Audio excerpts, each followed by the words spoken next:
그들이 무리에게 이르매 한 사람이 예수께 와서 꿇어 엎드려 이르되 주여, 내 아들을 불쌍히 여기소서.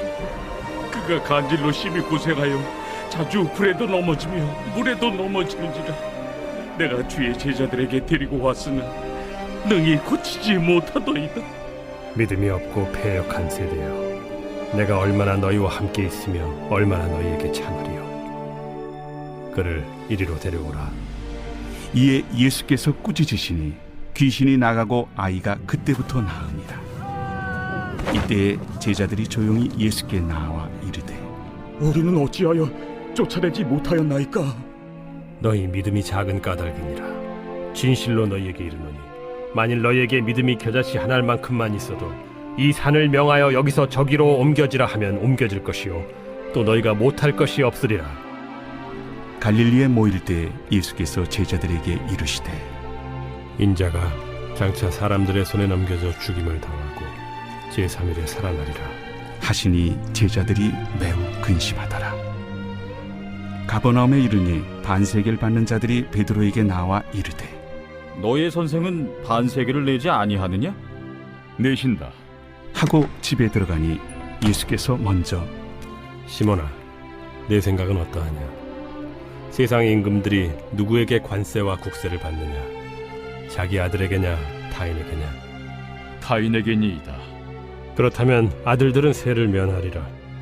그러나 우리가 그들이 실족하지 않게 하기 위하여 네가 바다에 가서 낚시를 던져 먼저 오르는 고기를 가져 입을 열면 돈 한 세겔을 얻을 것이니 가져다가 나와 너를 위하여 주라.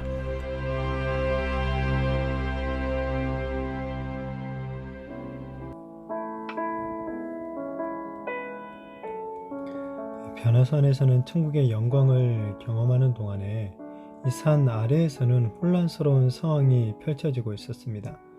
변화산에 올라가지 못하고 이제 아래에 남아있던 제자들은 간질로 고생하는 아이를 앞에 두고도 전혀 능력을 발휘하지 못하고 있었죠.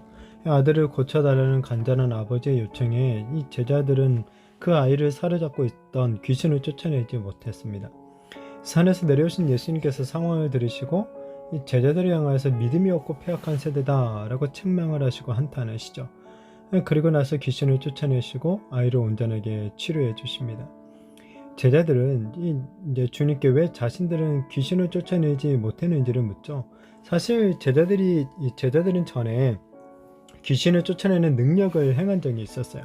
주님으로부터 이 파송을 받고 2명씩 전도하러 나갔을 때 그때 제자들은 이 권능을 받아서 병든 자들을 치료해주고 귀신을 쫓아내는 그런 능력들을 행했거든요. 그런데 오늘은 이 귀신을 쫓아내지 못하는 거예요. 이에 주님은 그 이유로 믿음이 작은 까닭이다 라고 말씀하시죠. 예수님께서 제자들에게 병을 고치고 귀신을 쫓아내는 권능을 이미 주셨지만은 제자들의 그 믿음이 작아가지고 그러한 권능을 행할 수 없게 되었다는 것입니다.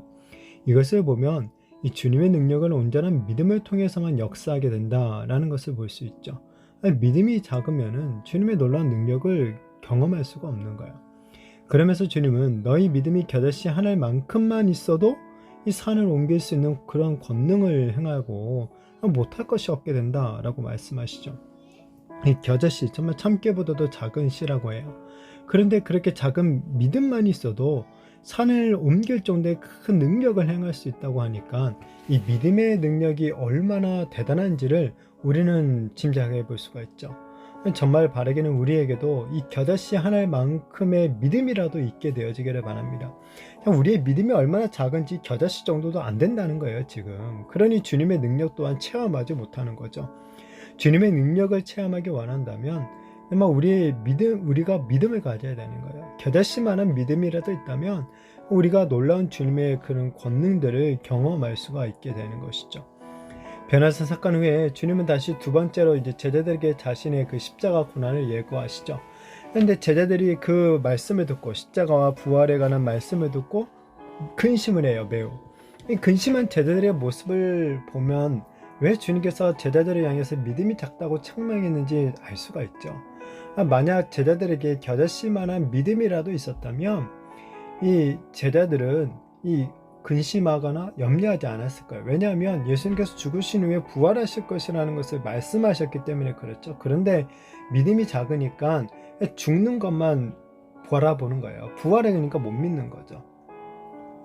자, 여기서 우리의 믿음이 작은지 아니면 정말 겨자씨만한 믿음이라도 있는지 점검할 수 있는 방법이 있어요. 아니, 믿음이 작으면요, 긍정적인 면보다는 부정적인 면에 더 집중하게 되어 있습니다. 그래서 근심과 걱정이 얽매이는 거죠. 그러나 믿음이 있으면 이 부활을 믿기 때문에 근심에 빠지지 않는 거죠. 특히나 우리가 하는 언어를 보면 또 금방 알 수 있어요. 한숨, 걱정하는 소리, 닥달하는 소리, 짜증내는 소리가 많으면 그만큼 우리의 믿음이 작다는 것을 보여주는 거예요. 한번 우리가 평소에 자주 하는 말과 생각은 무엇인지 점검해 보기를 바랍니다.